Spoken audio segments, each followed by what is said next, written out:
अस्सलाम वालेकुम नादरीन, आप यूट्यूब चैनल देख रहे हैं। मैं इमरान खान हूँ। नादरीन, इमरान खान की रिहाई के इम्कान तो है नहीं और इमरान खान की बहनों ने बहुत कैटेगोरिकली साफ कह दिया है कि इमरान खान को ऐसे नहीं छोड़ेंगे। अदालत के अंदर केस लगा हुआ था, आज फिर मुलाकात का दिन था। मुलाकात के लिए कोशिश की, इमरान खान की बहनें गईं, मुलाकात नहीं करवाई गई। इमरान खान के साथी गए, फैमिली के लोग गए, मुलाकात नहीं करवाई गई। बल्कि अब इमरान खान साहब की कोई खैर खबर भी बाहर नहीं आती। यानी जो सरकार चाहती है उतना ही पता चलता है। जितना पाकिस्तान की मिलिट्री एस्टेब्लिशमेंट चाहती है उतना ही आप इमरान खान के बारे में जान सकते हैं। जो छोटे मोटे सोर्सेज हमारे पास पहले होते थे, यानी 2024 में 2025 में हम खबरें निकाल लेते थे, लेकिन 2025 का जब इख्तिताम आ रहा था, जब आसिम मुनीर साहब ने 27वीं आईनी तरमीम का फैसला किया कि एक आईनी तरमीम मजीद लाई जाएगी, और जिस वक्त उनकी एक्सटेंशन का मामला आया, उनके इस्तिस्ना का मामला आया, तो उस वक्त से हमें खबरें मिलना बंद हो गई। मैं सच आपसे बोल रहा हूँ, बिल्कुल हमारे सोर्सेज ख़त्म हो गए। जो छोटे मोटे सोर्सेज थे, हम जेल से कोई चीज़ निकाल लेते थे। मैं बतौर सहाफ़ी एतराफ़ कर रहा हूँ कि हमने बड़ी कोशिश की है, दोबारा हम कोई सोर्स बना नहीं पाए।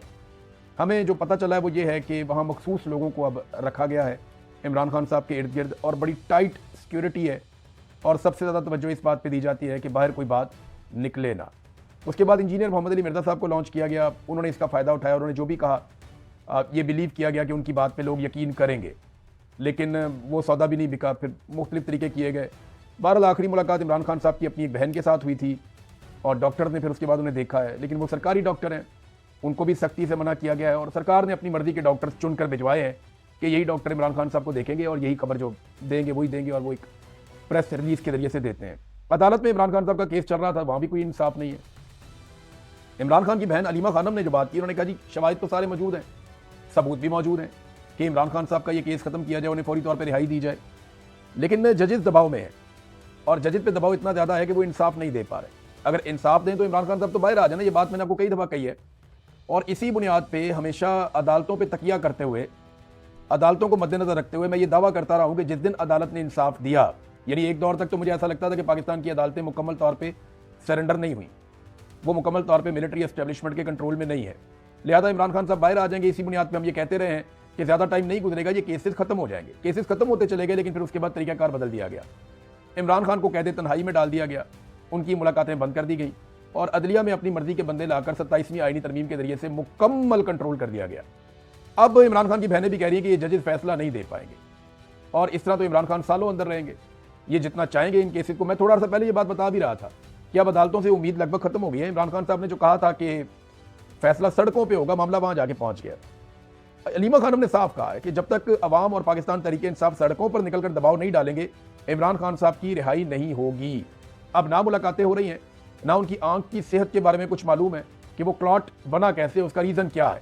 इस बारे में अभी तक ना इमरान खान साहब के डॉक्टर को कुछ मुतमईन किया जा सका है, ना इमरान खान साहब की फैमिली को बताया जा सका है, और जजेस इंसाफ देने पर बिल्कुल तैयार नहीं है। तो इमरान खान की रिहाई कैसे होगी? वो उसी तरीके से होगी जैसे होनी चाहिए। यानी या तो इमरान खान साहब हार मान लें, जेल के अंदर सरेंडर कर लें, और वो ये कहें ठीक है जो आप कहते हैं मैं वो कर लेता हूँ और मुझे रिहाई दी जाए। एक तरीका तो ये है। दूसरा तरीका ये है कि एक दबाव बढ़े पाकिस्तान की मिलिट्री एस्टेब्लिशमेंट पे। देखिए ऑलरेडी उनके ऊपर बहुत दबाव है, महंगाई का दबाव उनके ऊपर है, मईशत की तबाही का दबाव उनके ऊपर है, पाकिस्तान में जो हालात खराब हो रहे हैं दहशतगर्दी के, वो दबाव उनके ऊपर है, आलमी दबाव भी उनके ऊपर बहुत ज़्यादा आ रहा है, IMF का दबाव उनके ऊपर है, पाकिस्तान की आवाम का दबाव उनके ऊपर है, लेकिन एक अवामी एहतजाज का दबाव नहीं है। अवाम अभी तक कोई बड़ा एहतजाज नहीं कर पाई जैसा होना चाहिए था, और वो ना कर पाए उसके लिए उन्होंने ताकत का अंधा इस्तेमाल भी किया। लोगों को कत्लेआम किया, लोगों को मारा, जेलों में डाला, चादर और चारदी वगैरह का तकद्दुस पामाल किया, खवातीन को सड़कों पे उन्होंने घसीटा, बच्चों को गिरफ्तार किया, उन्होंने बहुत जुल्म किया लोगों को डराने के लिए, धमकाने के लिए। अब लोगों ने निकलना है, जिस दिन लोग निकल आए सड़कों पर उस दिन एस्टेब्लिशमेंट का कोटा फुल हो जाएगा, और फिर इमरान खान साहब को रिहाई भी मिल सकती है। तो ये दबाव इमरान खान की बहनें कह रही हैं कि ये दबाव जब तक नहीं होगा तब तक कुछ नहीं होगा। दूसरी जानिब इमरान खान के मुखालिफिन जो हैं वो तो शाही फैमिली से पता नहीं क्या कुछ बनते जा रहे हैं। एक वो क्रिकेटर है, मैं बात करना नहीं चाह रहा था कि उसके ऊपर दबाव बढ़ेगा, लेकिन क्योंकि अब सारे ही बात कर रहे हैं तो फिर मैं भी बात करता हूँ। वो नसीम शाह ने एक ट्वीट किया, अब वो ये कहते हैं मैंने ट्वीट नहीं किया, वो ट्वीट जो है वो किसी और ने कर दिया था, और नसीम शाह ने उसके ऊपर माजरत भी की। लेकिन उस ट्वीट को बुनियाद बनाकर कि जनाब इसने अपने मुआहदे की खिलाफ वर्जी की है, इसको 2 करोड़ रुपया जुर्माना कर देते हैं। पाकिस्तान की तारीख में कभी किसी को ऐसे जुर्माना नहीं हुआ, लेकिन 2 करोड़ रुपया जुर्माना कर दिया नसीम शाह को। उसके वालिद भी बोल पड़े, अब पाकिस्तान सारा नसीम शाह के साथ जाके खड़ा हो गया। वो कहते हैं जो बात आपने की है बात ठीक की है, वो कहते मैंने तो की ही नहीं भाई, वो तो अकाउंट किसी और के पास था, उसने ट्वीट कर दिया और अब मेरे खाते पड़ गया, तो मैं फिर भी माजरत चाहता हूँ किसी की दिलदारी हुई है तो। लेकिन PCB ने उन्हें 2 करोड़ जुर्माना कर दिया, और बीच में ये भी खबरें आ रही थी कि शायद उसको बैन लगा दिया जाए 2 साल के लिए, ये बातें भी की जा रही थी। वो शानदार क्रिकेटर है, वो उस टाइम भी पाकिस्तान के लिए क्रिकेट खेला जब उसकी वालदा इंतकाल कर गई थी। वो टूर पे गया, उसकी वालदा का इंतकाल हो गया और वो 145 की स्पीड से बॉलिंग कर रहा था। उसने पाकिस्तान को कामयाबी दिलाने में किरदार भी अदा किया माजी में, और बड़ा अच्छा खेलता रहा, पूरा जोर लगाता रहा, और उसकी आंखों में आंसू भी थे उस दिन। उसकी वालदा फौत हो गई थी, वो पाकिस्तान के लिए खेल रहा था। तो हीरो है पाकिस्तान का, लेकिन यहाँ लोगों के दिल बहुत छोटे हैं। एक ट्वीट को लेकर उसको जुर्माना कर दिया, उसको मुतनाज़ बना दिया। अब ये मुझे पता है ना कि आइंदा किसी भी बहाने इसको टीम से बाहर कर देंगे और फिर इसको टीम में नहीं खेलने देंगे, क्योंकि शहजादी की शान में गुस्ताखी हो गई है। इतनी सी बात। इमरान खान के दौर में शाहिद अफरीदी ने क्या कुछ नहीं कहा इमरान खान के बारे में। शाहिद अफरीदी ने कितनी तनकीद की इमरान खान पे, कितने निश्तर बरसाए, लेकिन इमरान खान ने उसे कुछ भी नहीं कहा। वो कहीं भी जाता था, अपना काम करता था। सरफराज नवाज ने क्या कुछ नहीं कहा इमरान खान के बारे में। जावेद मियां इमरान खान के बारे में तब बोले जब इमरान खान इक्तदार में थे, लेकिन इमरान खान ने किसी से बदला नहीं लिया।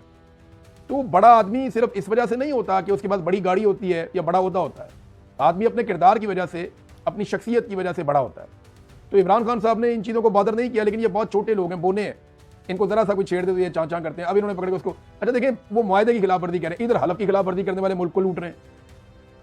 यहाँ पे हलफ लेकर आते हैं ना ऑफिसर्स के, हम कभी सियासत में हिस्सा नहीं लेंगे। कायदे आज़म ने मना किया था। ये बार बार डिक्टेटर बन जाते हैं, बार बार मुल्क में मार्शल लॉ लगा देते हैं। हलफ की खिलाफ वर्जियां करके अरबों की जायदादें बना ली जिन लोगों ने, उनको पूछने वाला कोई नहीं है। और एक शख्स ने कहते हैं जी कि कॉन्ट्रैक्ट की खिलाफ वर्जी है, वो ट्वीट नहीं करेगा, वो कहता मैंने किया भी नहीं, उसको पकड़े जुर्माना डाल दिया। तो ठीक है, ये पाकिस्तान को ऐसे ही चला रहे हैं अपनी मर्जी से। अब आ जाए जो बैनुल अक़वामी खबरें हैं उनकी तरफ। तो सबसे पहले तो ये है कि डोनाल्ड ट्रंप का एक स्टेटमेंट सामने आया, वो बड़ा मजेदार स्टेटमेंट है। यह दावा किया गया अल जज़ीरा की जानिब से कि डोनाल्ड ट्रंप ने अपने इत्तेहादियों को या पुराने इत्तेहादियों को यह आगाह कर दिया है कि मैं लड़ाई खत्म करके जा रहा हूं, चाहे आबनाए हुर्मुज़ बंद रहे। यानी आबनाए हुर्मुज़ की बंदिश के बावजूद डोनाल्ड ट्रंप लड़ाई खत्म करके जा रहा है। इसका इंपैक्ट क्या आएगा बाद में बताता हूं, लेकिन पहले आप ये देखें कि डोनाल्ड ट्रंप ने कहा क्या। डोनाल्ड ट्रंप का ट्वीट है, ये मैं आपको ट्रांसलेट करके बता देता हूं। उसने कहा जी वो तमाम ममालिक जिनको इस वक्त जेट फ्यूल मैसर नहीं है, खासतौर पर इनमें यूके का नाम लिया, यूनाइटेड किंगडम का, बरतानिया का, कि इनको जेट फ्यूल मैसर नहीं है और इन्होंने ईरान के साथ लड़ाई में इन्वॉल्व होने से इनकार किया था। मेरी उनके लिए एक तजवीज़ है। डोनाल्ड ट्रंप की तजवीज़ बड़ी मजेदार है। दो उसने उसके नंबर लिखे कि तजवीज़ नंबर 1 और तजवीज़ नंबर 2। उन्होंने कहा मेरी उनके लिए नसीहत है, तजवीज़ है कि तेल हमसे खरीद ले क्योंकि हमारे पास बहुत ज़्यादा है, पहली तजवीज़। और दूसरी तजवीज़ उसने कहा जनाब कि थोड़ा सा कोई हौसला पैदा करो और जाओ और जाकर आबनाए हुर्मुज़ को खुलवाओ ताकत के बलबूते पर, और ये सीखो कि अपने हक के लिए कैसे लड़ा जाता है। लेकिन अमेरिका तुम्हारे लिए वहां मौजूद नहीं होगा क्योंकि तुम जब अमेरिका लड़ रहा था वहां हमारे लिए मौजूद नहीं थे। ये डोनाल्ड ट्रंप ने कहा कि जनाब आप ही जाके अपनी लड़ाई लड़ो। और एंड में उसने लिख दिया कि ईरान जो है वो काफी कमजोर हो चुका है और बड़ा पार्ट हमने अदा कर दिया है, गो गेट योर ओन ऑयल, जाओ अपना तेल खुद हासिल करो। ये डोनाल्ड ट्रंप ने कहा, साफ इशारा है कि हम जा रहे हैं लड़ाई छोड़ के, आपने हुर्मुज़ खुलवानी है तो खुद ही खुलवाओ जाके। मैंने आपसे पहले कहा था ना कि अमेरिका का तेल यहां से नहीं जाता। अमेरिका का 1% तेल सिंबॉलिकली यहां से जाता है। वो अपना तेल अब प्रोड्यूस करते हैं, उनके पास और सोर्सेज हैं। उन्होंने वेनेजुएला पे कब्जा कर दिया है। उन्हें अब तेल का मसला नहीं है, वो दुनिया को तेल बेचते हैं। वो भी कह दिया ट्रंप ने कि हमसे खरीद लो तेल, जेट फ्यूल अगर आपको चाहिए तो ये तो जनाब अमेरिका का कुछ नहीं बिगड़ रहा था। अब जो ममालिक वहां से तेल लेते हैं, खासतौर पर यूरोप, उनके ऊपर अमेरिका बहुत गर्म है। अभी देखें फ्रांस ने इनकार कर दिया कि हम अपनी फिजाई हदूद नहीं दे रहे अमेरिका को। जर्मनी के अंदर लोग नाराज हो गए, उनकी अपोजिशन लीडर ने यह भी कह दिया कि इनके फौजियों को भी यहां से निकालो। पोलैंड ने साफ इनकार कर दिया। पोलैंड एक बड़ा मुल्क, यानी यूरोप के जो बड़े ममालिक हैं उनमें से एक पोलैंड भी है। जर्मनी, फ्रांस, पोलैंड, स्पेन और इसी तरह नॉर्वे, ये बड़े ममालिक हैं। फिनलैंड, इनके रकबे बड़े हैं इन ममालिक के। तो पोलैंड भी एक बड़ा मुल्क है, उसने भी इनकार कर दिया। स्पेन ने, इटली ने, जर्मनी ने, फ्रांस ने, पोलैंड ने, ये अमेरिका के वो इत्तेहादी थे जो आंखें बंद करके साथ लड़ते थे। बरतानिया ने लड़ने से इनकार कर दिया, लेकिन अड्डे दिए हुए हैं फिलहाल। बरतानिया कहता है जी दिफाई नुक्ता नजर से हम मौजूद हैं, लेकिन हम इस लड़ाई का हिस्सा नहीं बन रहे और ये हमारा उसूल है। तो अगर डोनाल्ड ट्रंप यहां पे लड़ाई खत्म कर देता है तो डोनाल्ड ट्रंप को मिला क्या, ये है सबसे बड़ा सवाल। एक तरफ धमकियां भी लगा रहे हैं, वो ये कह रहे हैं कि ईरान शिकस्त तस्लीम करे, ईरान हमसे हार मान ले और हमारे साथ कोई डील कर ले। ईरान हार मान के अगर डील कर ले तो ये तो मौका ही नहीं है, इतनी लड़ाई लड़ने का फायदा ही नहीं है। ईरान ने हजारों बम खाए हैं गुज़िश्ता 1 महीने में, यानी जो क्रूज मिसाइल अमेरिका ने मारे हैं उनकी तादाद 1000 के करीब है। जो क्लस्टर बम मारे हैं वो अलग हैं, और जो इसराइल ने बमबारी की है, जो उनके तैयारों ने बमबारी की है वो अलग है। तो हजारों बम खाने के बावजूद सिर्फ तेहरान के ऊपर बताया जाता है कि 3000 से ज्यादा हमले हुए हैं। हजारों बम खाने के बावजूद एक मुल्क जब बेहतर पोजीशन में आया तो वो हार मान ले, शिकस्त तस्लीम कर ले। ये ईरानियों ने शिकस्त कभी तारीख में तस्लीम नहीं की है, यहां पे कहां तस्लीम करेंगे। तो अमेरिका की ख्वाहिश है कि इनसे शिकस्त तस्लीम करवाई जाए, उसके लिए वो दबाव बढ़ा रहे हैं, अपने फौजियों की तादाद को बढ़ा रहे हैं मिडिल ईस्ट में। अब उनका ख्याल ये है कि बाकी मुल्क मिलकर हमारे साथ हमला करेंगे ईरान के ऊपर। जब वो देखेंगे बहुत सारे अमरीकी फौजी आ गए, मरीन्स पहुंच गए, हथियार पहुंच गए, तो सारे तगड़े हो जाएंगे, मिलकर लड़ेंगे। लेकिन अरब ममालिक ईरान के साथ नहीं लड़ेंगे, मुझे ऐसा दिखाई देता है, मुझे ऐसा लगता है कि नहीं लड़ेंगे। उसकी वजह यह है कि उनका नुकसान ज्यादा होगा, उन्होंने ईरानियों के साथ रहना है, नंबर 1। नंबर 2, अरब ममालिक के अंदर इसराइल से ज्यादा ईरानियों की हमायत मौजूद है। ये एक बड़ा अहम फैक्टर है। अरब ममालिक इसराइल के साथ मिलकर शाना बशाना ईरान के खिलाफ लड़ेंगे तो अपने मुल्क में उनकी क़यादतें बहुत गैर मकबूल हो जाएंगी। अरब ये जरूर चाहते हैं कि ईरान कमजोर हो, ईरान को मार पड़े। वो चाहते हैं कि इसराइल और अमेरिका मिलकर ईरान को इतना मारें कि ईरान की कमर सीधी ना हो। वो ये भी चाहते हैं कि पाकिस्तान भी ईरान के ऊपर अटैक कर दे अपने मुल्क से, और वहां से पाकिस्तान भी मारे, इंडिया भी मारे, सारे रल के मारो ईरान को, इसको कमजोर तरीन कर दो। लेकिन वो खुद नहीं लड़ना चाहते। वो ईरान को कमजोर करना चाहते हैं, लेकिन उसकी कीमत खुद अदा नहीं करना चाहते अरब। उन्हें लगता है उनके पास बहुत सारा पैसा है और वो सिर्फ पैसे को इस्तेमाल करेंगे, इन्फ्लुएंस को इस्तेमाल करेंगे और दुनिया उनके लिए लड़ेगी। ये उनकी एक हिकमत अमली है। अब आप इसको अच्छा समझें, बुरा समझें, वो अपने मुल्क के लिए तो अच्छा ही सोच रहे हैं। तो बराह रास्त वो लड़ाई के अंदर आएंगे नहीं, तो ट्रंप को इत्तेहादी मिल नहीं रहे, उसकी फ्रस्ट्रेशन बढ़ रही है। ऐसे माहौल में उसको मशवरा दिया जा रहा है कि लड़ाई से निकल जाओ। अब अगर ट्रंप ऐसे लड़ाई से निकलता है, जो आपको मैंने ट्वीट पढ़ के सुनाया, ये डोनाल्ड ट्रंप का अपना ट्वीट है, तो होगा क्या? यानी जंग से पहले और जंग के बाद में क्या बदला? हम पहला सवाल तो यही उठाएंगे ना कि जब ट्रंप ने जंग को शुरू किया तब दुनिया कैसी थी, और जब खत्म करके वहां से जा रहा है तो दुनिया कैसी है। तो पहली बात तो यह है कि आबनाए हुर्मुज़ जंग से पहले खुली थी, जंग के बाद बंद है। और वैसे भी जो अमेरिका के इत्तेहादी ममालिक हैं या दोस्त ममालिक हैं, उन्होंने अमेरिका को कहा है कि आप जंग बंद करें, आबनाए हुर्मुज़ हम टेलीफोन करके खुलवा लेंगे। ईरान ने अमेरिका की जिद में आबनाए हुर्मुज़ को बंद किया हुआ है ना कि यहाँ जंग चल रही है, ये जंगबंदी कर दें, ऐलान कर दें कि हम जंग नहीं लड़ेंगे। ईरान के साथ यूरोप बैठ जाएगा जाके, अरब बैठ जाएंगे जाके, वो एक मैकेनिज्म बनाएंगे, सर्टन कंडीशंस होंगी, वो आबनाए हुर्मुज़ के रास्ते खोल देगा, सब तरफ अमन हो जाएगा, बस अमेरिका और इसराइल यहाँ पे नहीं आएंगे। तो वो खुद ही खुलवा लेंगे, उन्हें लड़ने की जरूरत ही नहीं है। डोनाल्ड ट्रंप ने जो 2 ऑप्शन दिए ना, पहला कि तेल हमसे ले लो, दूसरा वहां पे जाके खुद आबनाए हुर्मुज़ को खुलवा लो। दूसरा ये है ना, दूसरा बहुत आसान है, वो बगैर लड़े खुल जाएगा। ईरान तो कहता है सबके लिए खुली है, हम अपने दुश्मनों के लिए नहीं खोल सकते। तो अमेरिका और इसराइल को नहीं मिलेगा, बाकी सारे लोग जाके वहां ईरान को यकीन दिलाएं कि हम आपके दुश्मन नहीं हैं, हम इस जंग के अंदर शामिल नहीं हुए, तो ईरान खोलेगा ना उनके लिए। हाँ, ये कंडीशंस अब जरूर होंगी कि ईरान अब उसको मुफ्त में नहीं खोलेगा, वो वहां से कुछ पैसे कमाना चाहेगा। और ईरान के ऊपर माजी में जो पाबंदियां थी, वो पाबंदियां भी अब ऐसा लगता है कि नहीं रहेंगी। तो फर्क क्या पड़ा डोनाल्ड ट्रंप के जंग छेड़ने से लेकर अब तक? क्या ईरान में रजीम तब्दील हुआ? नहीं हुआ। अमेरिकन अपनी फेस सेविंग के लिए बार बार कह रहे हैं रजीम बदल गया, रजीम बदल गया। क्या बदला भाई? ये मौजूदा रजीम ने सारे मिसाइल चलाए हैं। पिछला रजीम तो जंग के पहले दिन ही शहीद हो गया था।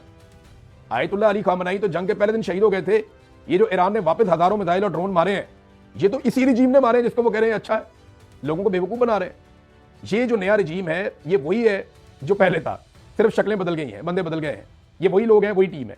तो एक तो रजीम तब्दील नहीं हो सका। नंबर 2, आबनाए हुर्मुज़ जंग से पहले खुला था, जंग के बाद बंद है। नंबर 3, डोनाल्ड ट्रंप पहले से ज्यादा गैर मकबूल हो गए। अभी एक लेटेस्ट सर्वे आया, उसमें -17% इनकी पॉपुलैरिटी गई है। तो डोनाल्ड ट्रंप इस वक्त जो डाटा है, या अमेरिकन मीडिया बता रहा है, मैं CNN की एक रिपोर्ट देख रहा था, उसके मुताबिक डोनाल्ड ट्रंप इस वक्त अमेरिका की तारीख के तमाम सुदूर से, यानी हालिया तारीख जो है अमेरिका की, इसमें तमाम सुदूर से ज्यादा गैर मकबूल सदर है। ये हालत डोनाल्ड ट्रंप की हुई है। तो मकबूलियत डोनाल्ड ट्रंप की फारिग हो गई जंग के नतीजे में। अमेरिका की चौधराहट भी बढ़ गई। पहले अमेरिका खित्ते का चौधरी था दुनिया का, यहां अपने जहाज भेजता था, लोग बात मान लेते थे, हमारा बहरी बेड़ा आ रहा है, वो सारे कहते थे 10 सरकार करना किए। पाकिस्तान में एक उनका छोटा सा सेक्रेटरी लेवल का बंदा, एक उसका साइफर आ जाता था पाकिस्तान में, तो पाकिस्तान में रजीम तब्दील हो जाता था। वो उनका एक छोटा मोटा ऑफिसर भी आता था, तो हमारे हुक्मरान लाल टाइयां लगा के खड़े हो जाते थे उसके रास्ते में। तो वो जो चौधराहट अमेरिका की थी वो बाकी नहीं रही। ऐसी मनूसत डाली है इन्होंने, जाके ट्रंप को जफा डाला, ट्रंप की चौधराहट भी बढ़ गई, अमेरिका को भी बेड़गरक कर दिया पकड़ के। अब एक तो अमेरिका की चौधराहट भी गई, फिर अमेरिका के इत्तेहादी भी उसके हाथों से छूट गए। वो ममालिक जो आंखें बंद करके अमेरिका के पीछे चलते थे, वो अब सवाल पूछते हैं, जवाब मांगते हैं। और अमेरिका के जो इत्तेहादी थे वो उसके हाथों से निकल गए। उन्हें लगा कि वो अमेरिका की ख्वाहिश के लिए लड़ाइयों में नहीं कूद सकते बार बार। फिर आयरन डोम की एक पूरी मिथ थी कि जनाब आयरन डोम है, पैट्रियट का एक फिजाई दिफाई निजाम है, अमेरिका का दुनिया का नंबर 1 है, वो खत्म हो गया। सब ने देखा कि ईरानी मिसाइल गए, ईरानी ड्रोन गए, उन्होंने जाके अपने टारगेट्स को हिट किया है। अमेरिका की अस्करी कुव्वत के ऊपर सवालात उठे कि वो आउटडेटेड है। यानी ये जो अस्करी कुव्वत इस वक्त अमेरिका के पास है, ये वो नहीं है जो जदीद लड़ाइयां लड़े, वो आउटडेटेड है। और चाइना ने, रशिया ने इसका काफी मजाक भी उड़ाया। फिर अमेरिका की हथियारों की मार्केट जो है वो बहुत बुरी तरह तबाह हुई है। कई ममालिक जिन्हें अमेरिका से खतरा रहता था, उनका हौसला बढ़ गया इस लड़ाई के बाद। और जो खलीज का खित्ता है वो भी बहुत हद तक बदल जाएगा और एक नए वर्ल्ड ऑर्डर की तरफ दुनिया बढ़ती हुई दिखाई दे रही है जंग के बाद। तो डोनाल्ड ट्रंप की लड़ी हुई जंग में अमेरिका को क्या मिला, इसराइल को क्या मिला? कुछ भी नहीं मिला। नुकसान हुआ अरबों का, नुकसान हुआ ईरानियों का, लेकिन अमेरिका की मिथ टूट गई, इसराइलियों की मिथ टूट गई। और अगर ये जंग इस तरीके से डोनाल्ड ट्रंप यहाँ बंद करता है तो अमेरिका इस जंग के लिए लूजर के अलावा कोई और टाइटल हासिल नहीं कर पाएगा, मुझे तो ये लगता है। नादरीन, एक और चीज़ मैं पाकिस्तान से आपके लिए शेयर कर देता हूँ, लेकिन मैं नसीम शाह का वाकया आपके साथ शेयर कर रहा था तो मुझे उसमें एक और चीज़ याद आ गई। इसी मुल्क में ना एक गलीज जानवर के साथ कायद-ए-आज़म मोहम्मद अली जिन्ना की बहन फातिमा जिन्ना को तशबीह दी गई, उनकी तौहीन की गई, लगातार तौहीन की गई। तो मानिए पाकिस्तान की बहन की तौहीन की गई इस मुल्क में, उस मुल्क में एक शहजादी के बारे में ट्वीट आ गया तो 2 करोड़ जुर्माना। आज तक किसी ने अयूब खान से पूछा या उसकी कब्र से पूछा कि फातिमा जिन्ना की तौहीन क्यों की थी? तो यहाँ पे ना एक अजीब है, जिसकी लाठी उसकी भैंस, और लाठी हमेशा से मखसूस लोगों ने पकड़ी हुई है और पूरी कौम को हाँकने की कोशिश कर रहे हैं, और माफियाज को खुली छूट है।